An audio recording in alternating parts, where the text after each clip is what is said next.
আপনার ছেলেমেয়েরা ভালো স্কুল কলেজে লেখাপড়ার সুযোগ পাবে না, কিন্তু যাকে ফুলের মতো পবিত্র বলে আপনারা ভোট দিবেন তার ছেলেমেয়েরা ঠিকই এই চাঁদাবাজির টাকায় বিদেশে পড়ালেখা করবে, বিদেশের নাগরিকত্ব নেবে, বিদেশের ব্যাংকে টাকা লুট করে রাখবে।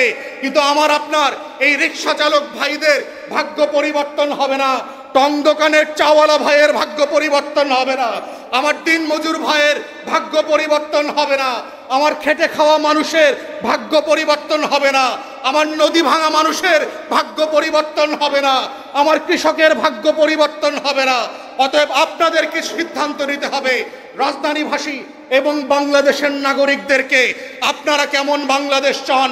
পুরাতন আমলের বাংলাদেশে ফিরে যেতে চান, না নতুন বাংলাদেশের একটা লড়াইতে সামিল হবেন, যেই লড়াইটা আপনারা গত বছর রক্ত দিয়ে করেছেন, রাজপথে করেছেন, পাড়ায় পাড়ায় মহল্লায় মহল্লায় করেছেন? এবং সেই বাংলাদেশ বিনির্মাণের লড়াই হচ্ছে এবি পার্টির বাংলাদেশ 2 নির্মাণের লড়াই।